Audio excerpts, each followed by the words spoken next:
नमस्कार।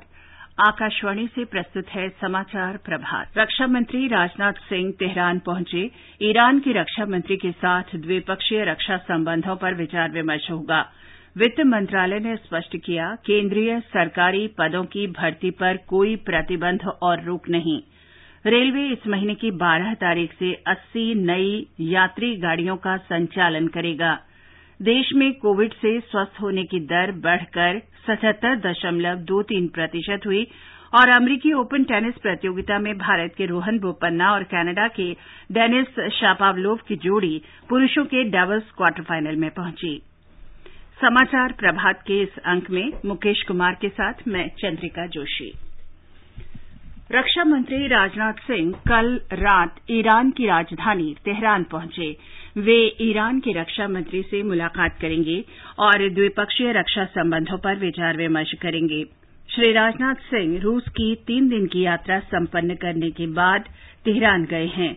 रूस में उन्होंने शंघाई सहयोग संगठन के रक्षा मंत्रियों की बैठक में भाग लिया। श्री राजनाथ सिंह ने रूस, चीन और मध्य एशियाई देशों के रक्षा मंत्रियों के साथ भी बातचीत की। शुक्रवार को शंघाई सहयोग संगठन की बैठक में अपने संबोधन में उन्होंने कहा कि भारत फारस की खाड़ी में स्थिति को लेकर बहुत चिंतित है। उन्होंने इस क्षेत्र के देशों से बातचीत के आधार पर अपने मतभेद सुलझाने का आग्रह किया। रक्षा मंत्री राजनाथ सिंह और चीन के रक्षा मंत्री जनरल वेई फेंग ने भारत चीन सीमा की घटनाओं और दोनों देशों के संबंधों पर विस्तार से बातचीत की है। दोनों मंत्रियों ने शंघाई सहयोग संगठन की बैठक से अलग कल मॉस्को में मुलाकात की। श्री राजनाथ सिंह शंघाई सहयोग संगठन में रक्षा मंत्रियों की बैठक में हिस्सा लेने के लिए 3 दिन की रूस यात्रा पर मॉस्को में थे। एक रिपोर्ट। रक्षा मंत्री कार्यालय के अनुसार राजनाथ सिंह ने इस बात पर जोर दिया है कि चीन के सैनिकों की बड़ी संख्या में तैनाती, उनका आक्रामक व्यवहार और यथास्थिति बदलने की एकतरफा कोशिश सहित चीन की सेना की कार्रवाई द्विपक्षीय समझौतों का उल्लंघन है। श्री सिंह ने पिछले कुछ महीनों में भारत चीन सीमा क्षेत्र के पश्चिमी सेक्टर में गलवान घाटी सहित वास्तविक नियंत्रण रेखा पर घटनाक्रम को लेकर भारत की स्थिति से चीन के रक्षा मंत्री को अवगत कराया। श्री राजनाथ सिंह ने सलाह दी कि चीन के द्विपक्षीय समझौतों और प्रोटोकॉल के अनुसार पेंगोंग झील और सीमा क्षेत्र में तनाव दूर करने सहित सभी संघर्ष वाले क्षेत्रों को पूरी तरह से तनाव मुक्त करने के लिए भारत के साथ मिलकर काम करना चाहिए। उन्होंने कहा कि वर्तमान स्थिति से जिम्मेदारी से निपटना चाहिए और किसी भी पक्ष को ऐसी कोई कार्रवाई नहीं करनी चाहिए जिससे स्थिति खराब हो या सीमा क्षेत्रों में तनाव बढ़े। रक्षा मंत्री ने चीन को इस बात से भी अवगत कराया कि दोनों पक्षों को राजनयिक और सेना चैनलों सहित बातचीत जारी रखनी चाहिए ताकि वास्तविक नियंत्रण रेखा पर पूरी तरह से तनाव दूर हो सके और शांति बहाल हो सके। समाचार कक्ष से श्रीराम शर्मा। सरकार ने कहा है कि देश में कोविड-19 के मरीजों के ठीक होने की दर 77.23% हो गई है। स्वास्थ्य मंत्रालय ने कहा है कि ठीक होने वालों की संख्या 31 लाख से अधिक हो गई है। स्वस्थ होने वाले लोगों की संख्या में लगातार वृद्धि से देश में कोविड मामलों की संख्या में कमी आई है और अब ये कुल मामलों का 21.04% हो गई है। इस समय भारत में मृत्यु दर 1.73% है, जो विश्व में सबसे कम है। भारतीय आयुर्विज्ञान अनुसंधान परिषद ICMR के अनुसार पिछले बीते एक दिन में 10,59,000 से अधिक कोविड जांच की गई। अब तक 4,77,00,000 जांच की जा चुकी हैं। केंद्र ने महाराष्ट्र, आंध्र प्रदेश और कर्नाटक से कोविड संक्रमण फैलाव की श्रृंखला तोड़ने और मृत्यु दर 1% से नीचे रखने के लिए कड़े उपाय करने को कहा है। इन राज्यों को जांच बढ़ाने, प्रभावी निगरानी और प्रबंधन रखने को कहा गया है। देश में पिछले एक दिन के दौरान उपचार करा रहे संक्रमित लोगों का लगभग 46% और कोरोना से हुई मौतों का लगभग 52% महाराष्ट्र, आंध्र प्रदेश और कर्नाटक से है। केंद्रीय गृह मंत्रालय ने इन राज्यों के अधिक संक्रमित जिलों का उल्लेख किया। देश में कोविड से हुई कुल मौतों का 70% 5 राज्यों महाराष्ट्र, तमिलनाडु, कर्नाटक, दिल्ली और आंध्र प्रदेश से है। दिल्ली के मुख्यमंत्री अरविंद केजरीवाल ने कहा है कि राष्ट्रीय राजधानी में कोविड संक्रमण में बढ़ोतरी जांच दोगुनी होने के कारण है। उन्होंने कहा कि स्थिति पूरी तरह नियंत्रण में है और घबराहट की कोई बात नहीं है। श्री केजरीवाल ने कहा कि आंकड़ों को लेकर नहीं बल्कि लोगों के स्वास्थ्य को लेकर वे चिंतित हैं। दिल्ली में कल 2,900 लोगों में संक्रमण की पुष्टि हुई है। ये पिछले 69 दिनों में एक दिन में संक्रमितों की सबसे अधिक संख्या है। कल 36,000 से अधिक कोरोना नमूनों की जांच की गई। दिल्ली में कोरोना संक्रमण से स्वस्थ होने की दर 87.03% है।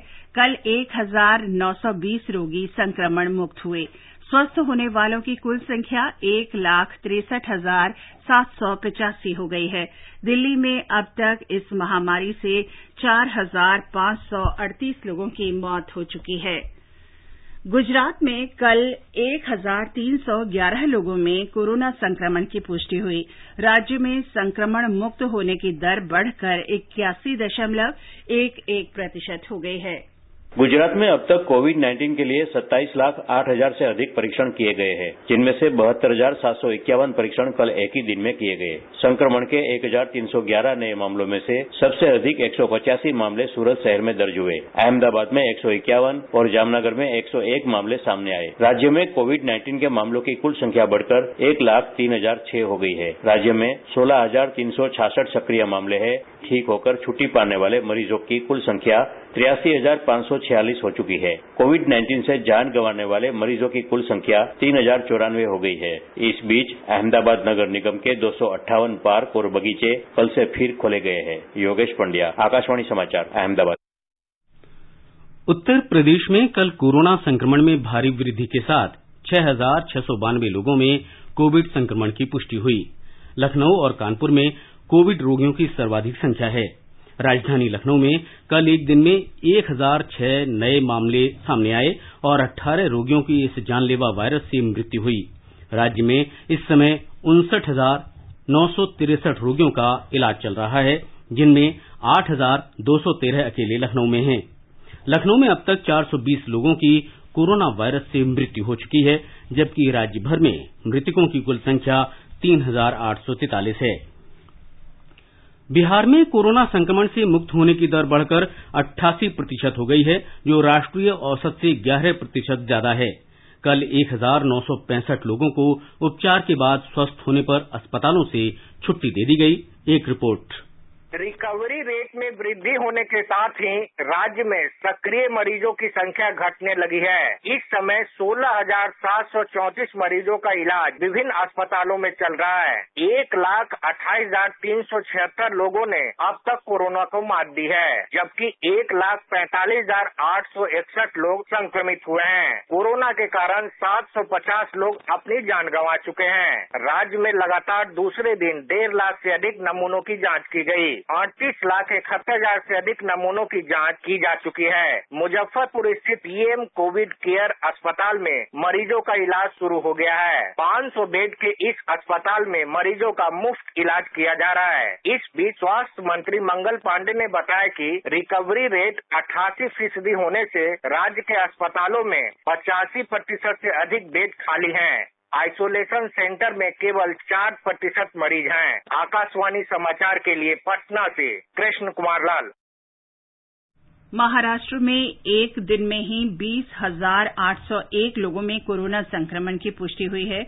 कल राज्य में लगातार चौथे दिन कोविड संक्रमण के सबसे अधिक रोगी सामने आए हैं। राज्य में इस संक्रमण से ग्रस्त व्यक्तियों की संख्या बढ़कर 8,83,862 हो गई है।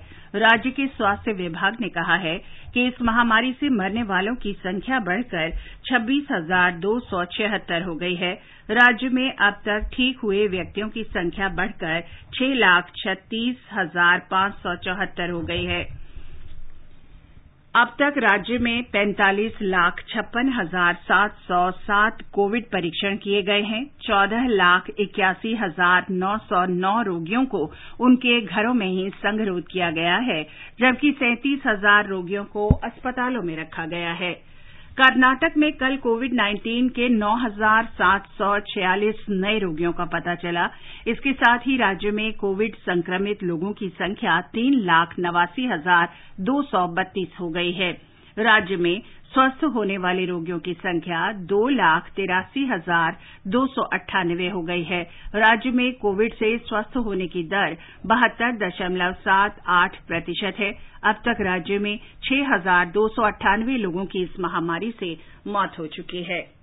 राज्य के स्वास्थ्य बुलेटिन के अनुसार कर्नाटक में अभी तक 32,73,871 कोविड जांच की गई है। 76,761 जांच कल की गई। इस बीच कर्नाटक के उप मुख्यमंत्री डॉक्टर CN अश्वत्थ नारायण ने बताया कि कोविड महामारी के दौरान शुरू की गई ऑनलाइन कक्षाओं से 2 लाख से अधिक छात्र लाभान्वित हुए हैं। व्यावसायिक पाठ्यक्रमों में दाखिला पाने के लिए सामान्य प्रवेश परीक्षा की तैयारी कर रहे विद्यार्थियों को इससे बहुत सहायता मिली है। उन्होंने बताया कि 70,000 ऑनलाइन कक्षाओं का आयोजन किया गया। इसके लिए 12,000 लेक्चर वीडियो YouTube पर अपलोड किए गए। उन्होंने बताया कि केंद्र सरकार की नई शिक्षा नीति के अनुसार आवश्यक बदलाव लाने के लिए राज्य सरकार ने सभी जरूरी कदम उठाए हैं। बेंगलौर से R मूर्ति की रिपोर्ट के साथ समाचार कक्ष से मैं संगीता महादानी।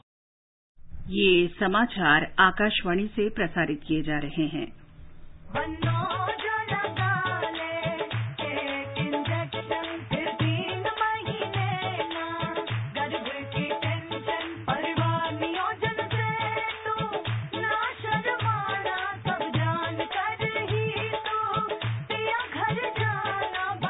आधुनिक और आसान होते जा रहे हैं परिवार नियोजन के साधन, जैसे नया MPA इंजेक्शन।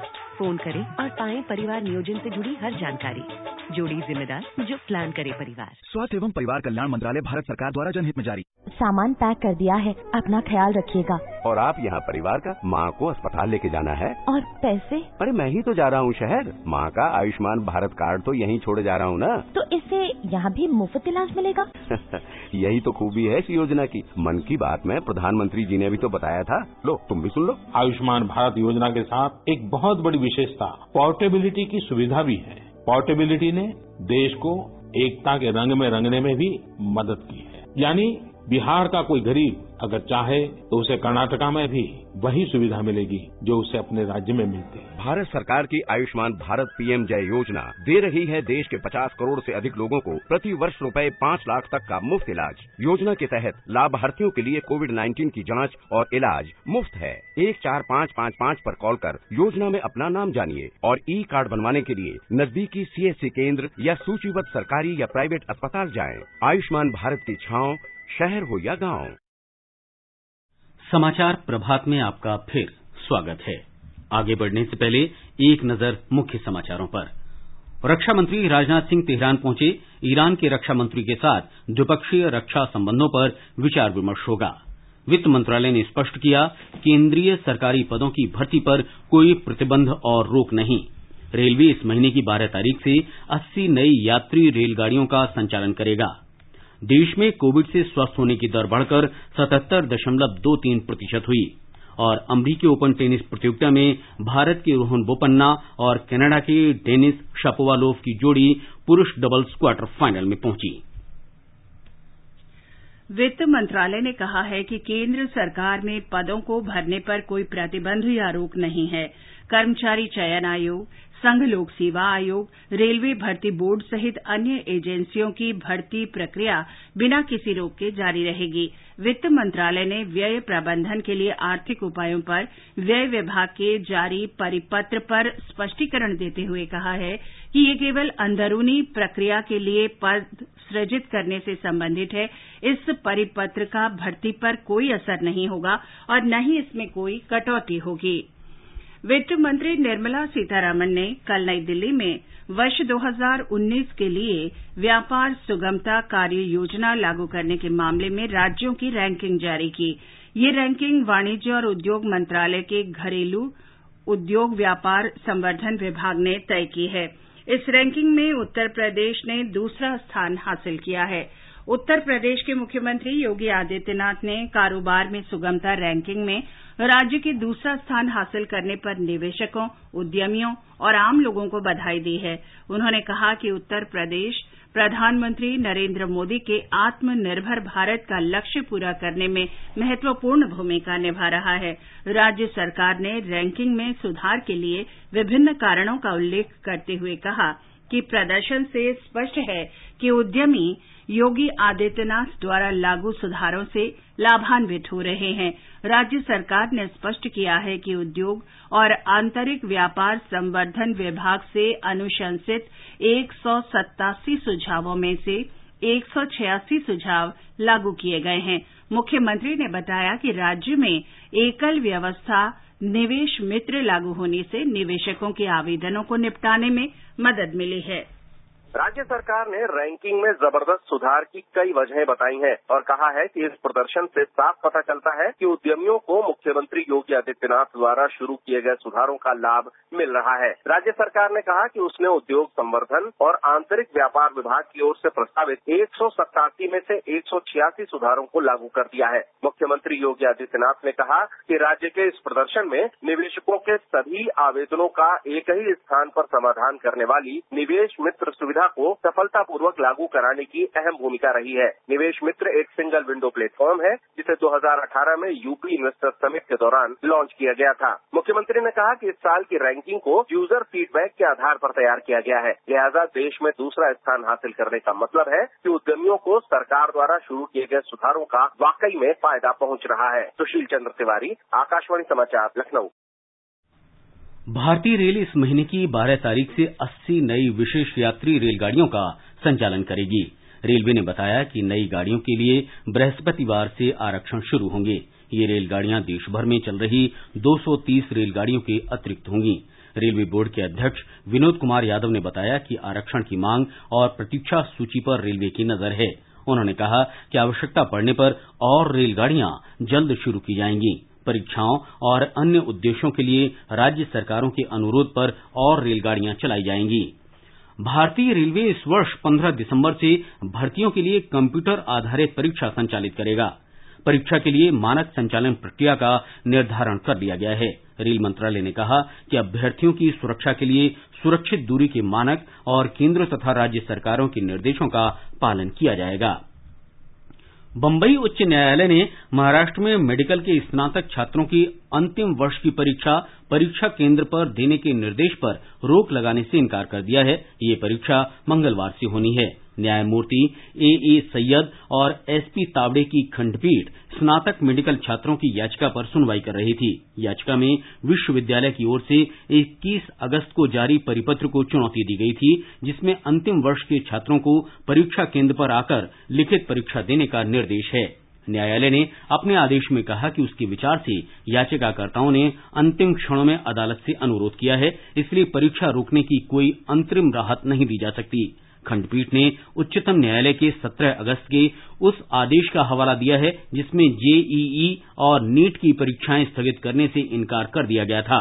बंबई उच्च न्यायालय इस मामले पर आगे की सुनवाई इस महीने की 17 तारीख को करेगा।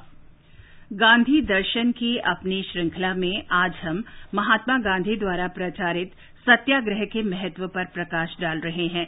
महात्मा गांधी 1915 में दक्षिण अफ्रीका से लौटे थे। उन्होंने दक्षिण अफ्रीका में रहते हुए वहां के भारतीय समुदाय के नेता के रूप में अन्याय और वर्ग भेद के खिलाफ लगातार संघर्ष किया। दक्षिण अफ्रीका में अहिंसा आंदोलन में सक्रिय भागीदारी के कारण वे अग्रणी नेता माने जाते थे।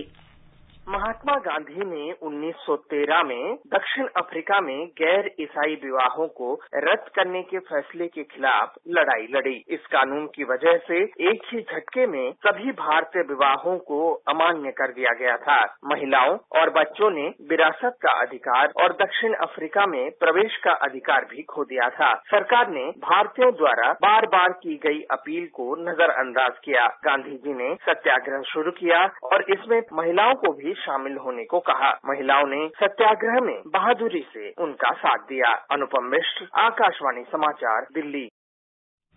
मध्य प्रदेश में प्रधानमंत्री नरेंद्र मोदी की नई शिक्षा नीति के बेहतर कार्यान्वयन के लिए प्रयास आरंभ हो गए हैं। मुख्यमंत्री शिवराज सिंह चौहान ने शिक्षकों के साथ बातचीत में ये जानकारी दी। आत्मनिर्भर मध्य प्रदेश की रूपरेखा तय करते हुए राज्य में नई शिक्षा नीति को लागू करने की तैयारियां भी हो रही हैं। इस दिशा में व्यापक विचार विमर्श चल रहा है। राज्य में व्यावसायिक शिक्षा कक्षा 6 से ही आरंभ की जाएगी। एक रिपोर्ट।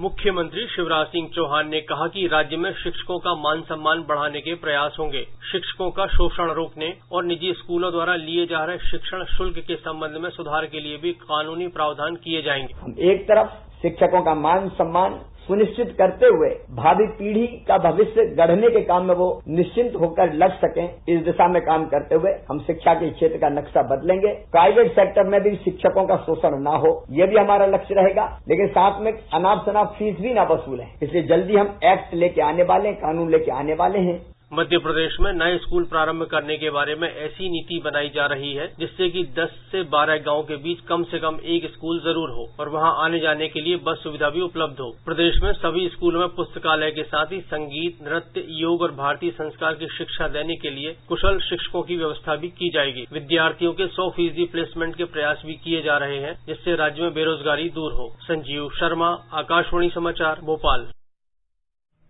छत्तीसगढ़ में माओवादियों ने बस्तर संभाग के बीजापुर जिले में अपहृत किए गए 16 ग्रामीणों को रिहा कर दिया है। इससे पहले माओवादियों ने 4 ग्रामीणों की हत्या कर दी थी। इन्हें मीतापाल और पुसनार गांव से 2 दिन पहले अगवा किया गया था। खेल मंत्रालय ने 2022 के राष्ट्रमंडल और एशियाई खेलों तथा 2024 के ओलंपिक खेलों को ध्यान में रखते हुए 9 विदेशी प्रशिक्षकों और सहायक कर्मियों के अनुबंध की अवधि बढ़ा दी है। इनमें एथलेटिक्स में उच्च प्रदर्शन के लिए नियुक्त निदेशक भी शामिल हैं। इस वर्ष जुलाई में खेल मंत्रालय ने ओलंपिक कार्यक्रम के अनुरूप विदेशी और भारतीय प्रशिक्षकों के अनुबंध बढ़ाने का फैसला किया था। 2024 और 2028 के ओलंपिक खेलों को ध्यान में रखते हुए मंत्रालय ने ये निर्णय लिया था ताकि ओलंपिक के लिए चुने गए एथलीट्स को लगातार एक ही प्रशिक्षक का मार्गदर्शन मिलता रहे और खिलाड़ियों के प्रदर्शन में अंतर्राष्ट्रीय मानकों के अनुरूप सुधार हो सके। खेल मंत्री किरेन रिजिजू ने बताया कि इस निर्णय से एथलीट्स को उनके प्रशिक्षण में लाभ मिलेगा। अमेरिकी ओपन टेनिस प्रतियोगिता में न्यूयॉर्क में भारत के रोहन बोपन्ना और कनाडा के डेनिस शापोवालोव की जोड़ी जर्मनी की केविन क्रेवेज और एंड्रियस माइल्स की जोड़ी को हराकर पुरुष डबल्स क्वार्टर फाइनल में पहुंच गई है। शुक्रवार को टूर्नामेंट में अपने पहले मैच में बोपन्ना और कनाडा के उनके जोड़ीदार ने अमेरिका के एर्नेस्टो एस्कोबेडे और नोआह रूबिन की जोड़ी को हराकर दूसरे दौर में जगह बनाई थी। सुमित नागल और दिविज शरण के बाहर हो जाने के बाद अब टूर्नामेंट में बोपन्ना ही अकेले भारतीय हैं। राष्ट्रपति रामनाथ कोविंद और प्रधानमंत्री नरेंद्र मोदी कल वीडियो कॉन्फ्रेंस के जरिए राष्ट्रीय शिक्षा नीति पर राज्यपालों के सम्मेलन के उद्घाटन सत्र को संबोधित करेंगे। शिक्षा मंत्रालय से आयोजित सम्मेलन का विषय है उच्च शिक्षा में बदलाव में राष्ट्रीय शिक्षा नीति 2020 की भूमिका। पूर्व शिक्षा नीति 1986 के 34 वर्ष बाद राष्ट्रीय शिक्षा नीति 2020 की घोषणा की गई है।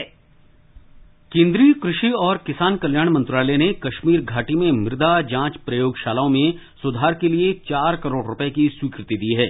कश्मीर के कृषि निदेशक अल्ताफ एजाज अंद्राबी ने विभाग की विभिन्न गतिविधियों की समीक्षा के लिए आयोजित बैठक में ये जानकारी दी। भारतीय मौसम विभाग ने अगले 24 घंटों में पंजाब, हरियाणा और राजस्थान में हल्की से मध्यम वर्षा तथा उत्तर प्रदेश में मंगलवार को गरज के साथ वर्षा होने का अनुमान व्यक्त किया है।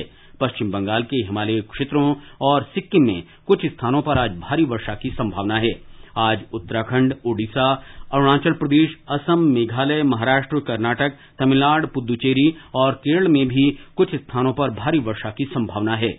मौसम विभाग के अनुसार आज दक्षिण पश्चिमी अरब सागर में 45 से 55 किलोमीटर की गति से तेज हवाएं चलेंगी। केरल और लक्षद्वीप में समुद्र में ऊंची लहरें उठेंगी। और अब एक नजर आज के मौसम पर। राष्ट्रीय राजधानी दिल्ली में हल्की वर्षा होने का अनुमान है। न्यूनतम तापमान 24 डिग्री सेल्सियस रिकॉर्ड हुआ। अधिकतम तापमान 35 डिग्री सेल्सियस के आसपास रहेगा। मुंबई में गरज के साथ बारिश हो सकती है। न्यूनतम तापमान 25 डिग्री सेल्सियस दर्ज हुआ, जबकि अधिकतम तापमान 34 डिग्री सेल्सियस तक रह सकता है। चेन्नई में भी हल्की वर्षा होने की संभावना है। तापमान 26 और 34 डिग्री सेल्सियस के बीच रहेगा। कोलकाता में गरज के साथ वर्षा होने के आसार हैं। न्यूनतम तापमान 28 डिग्री सेल्सियस दर्ज हुआ, जबकि अधिकतम तापमान 35 डिग्री सेल्सियस तक जा सकता है। केंद्र शासित प्रदेश जम्मू कश्मीर के जम्मू में आसमान साफ रहेगा। शाम तक बादल घिर सकते हैं। श्रीनगर में आंशिक रूप से बादल छाए रहेंगे। तापमान 17 से 27 डिग्री सेल्सियस के बीच रहेगा। लद्दाख में भी आंशिक रूप से बादल छाए रहेंगे। तापमान 16 से 28 डिग्री सेल्सियस के बीच रहेगा। गिलगित में न्यूनतम तापमान 14 डिग्री सेल्सियस रिकॉर्ड किया गया। अधिकतम 28 डिग्री सेल्सियस तक जा सकता है। मुजफ्फराबाद में दोपहर बाद या शाम तक बादल घिरने की संभावना है। न्यूनतम तापमान 19 डिग्री सेल्सियस रिकॉर्ड किया गया। अधिकतम 29 डिग्री सेल्सियस रहेगा। समाचार कक्ष से वीरेंद्र कौशिक। मादक पदार्थ नियंत्रण ब्यूरो एनसीबी ने फिल्म अभिनेता सुशांत सिंह राजपूत की मौत के मामले से जुड़े मादक पदार्थों की जांच के सिलसिले में अभिनेता के व्यक्तिगत कर्मचारियों में से एक दीपेश सावंत को गिरफ्तार किया है। इस मामले में अब तक 6 लोगों की गिरफ्तारी हो चुकी है। अधिकारियों ने बताया है कि दीपेश सावंत से शनिवार सवेरे से ही पूछताछ चल रही थी और उसे मादक पदार्थों से संबंधित कानून के तहत गिरफ्तार किया गया है। एनसीबी के एक वरिष्ठ अधिकारी ने पहले बताया था कि इस मामले में सावंत की भूमिका गवाह के रूप में है। ये समाचार हमारी वेबसाइट newsonair.com/hindi पर भी उपलब्ध हैं।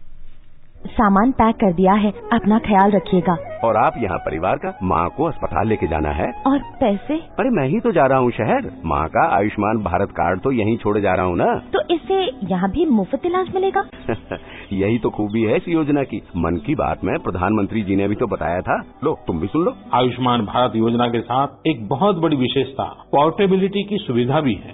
पोर्टेबिलिटी ने देश को एकता के रंग में रंगने में भी मदद की है। यानी बिहार का कोई गरीब अगर चाहे तो उसे कर्नाटका में भी वही सुविधा मिलेगी जो उसे अपने राज्य में मिलती है। भारत सरकार की आयुष्मान भारत पीएम जय योजना दे रही है देश के 50 करोड़ से अधिक लोगों को प्रति वर्ष रुपए 5 लाख तक का मुफ्त इलाज। योजना के तहत लाभार्थियों के लिए कोविड-19 की जांच और इलाज मुफ्त है। 14555 पर कॉल कर योजना में अपना नाम जानिए और ई कार्ड बनवाने के लिए नजदीकी सीएससी केंद्र या सूचीबद्ध सरकारी या प्राइवेट अस्पताल जाएं। आयुष्मान भारत की छांव, शहर हो या गांव। और अब आज के समाचार पत्रों की सुर्खियों के साथ हैं मुकेश। धन्यवाद चंद्रिका। रक्षा मंत्री राजनाथ सिंह के रूस में सीधी वार्ता से दिए गए चीन के रक्षा मंत्री को स्पष्ट संदेश को आज के अधिकांश अखबारों ने सुर्खियों में दिया है।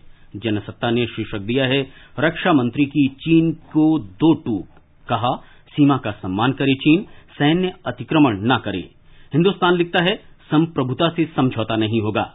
दैनिक जागरण के शब्द हैं, रक्षा मंत्री के सख्त तेवर, कहा 1 इंच भी जमीन नहीं छोड़ेंगे। अमर उजाला लिखता है, कारोबारी सुगमता के लिहाज से दिल्ली में स्थिति पहले से कहीं बेहतर हुई। उद्योग संवर्धन और आंतरिक विभाग ने जारी रैंकिंग में कहा, दिल्ली ने 23वें पायदान से 12वें पायदान पर छलांग लगाई।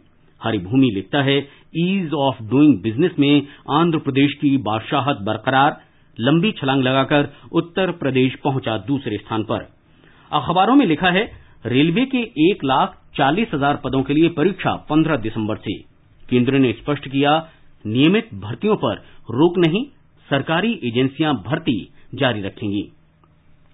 देश भर में कल पूर्व राष्ट्रपति और महान शिक्षाविद डॉक्टर सर्वपल्ली राधाकृष्णन के जन्मदिन पर शिक्षक दिवस मनाए जाने की खबर अखबारों ने रविवारीय परिशिष्ट में है। इस अवसर पर राष्ट्रपति रामनाथ कोविंद के इस आह्वान को कुछ अखबारों ने विस्तार से दिया है। डिजिटल प्रौद्योगिकी के उपयोग के लिए शिक्षक अपने कौशल को उन्नत बनाएं। इस अवसर पर राष्ट्रीय शिक्षक पुरस्कार प्राप्त करने वाले शिक्षकों के बारे में भी अखबारों ने चर्चा की है। अखबार लिखते हैं, लंबे इंतजार के बाद रेलवे ने 12 सितंबर से 80 नई विशेष रेलगाड़ियां चलाने की घोषणा की। इनके लिए बुकिंग 10 सितंबर से शुरू होंगी। क्रिकेट प्रेमियों के लिए भी अच्छी खबर के तौर पर अखबार लिखते हैं, आईपीएल का पूरा कार्यक्रम आज घोषित किया जाएगा। अखबारों ने समूचे राष्ट्रीय राजधानी क्षेत्र में कल हुई झमाझम बारिश की खबर चित्र के साथ दी है। दैनिक भास्कर ने विशेष आलेख में एक नए अध्ययन के हवाले से लिखा है, साल भर में 11,000 करोड़ रुपए हमने गूगल और फेसबुक को दिए। और अंत में मुख्य समाचार एक बार फिर। रक्षा मंत्री राजनाथ सिंह तेहरान पहुंचे। ईरान की रक्षा मंत्री के साथ द्विपक्षीय रक्षा संबंधों पर विचार विमर्श होगा। वित्त मंत्रालय ने स्पष्ट किया, केंद्रीय सरकारी पदों की भर्ती पर कोई प्रतिबंध और रोक नहीं। रेलवे इस महीने की 12 तारीख से 80 नई यात्री गाड़ियों का संचालन करेगा। देश में कोविड से स्वस्थ होने की दर बढ़कर 77.23% हुई। और अमेरिकी ओपन टेनिस प्रतियोगिता में भारत के रोहन बोपन्ना और कनाडा के डेनिस शापोवालोव की जोड़ी पुरुषों के डबल्स क्वार्टर फाइनल में पहुंची। इसके साथ ही समाचार प्रभात का ये अंक समाप्त हुआ। नमस्कार।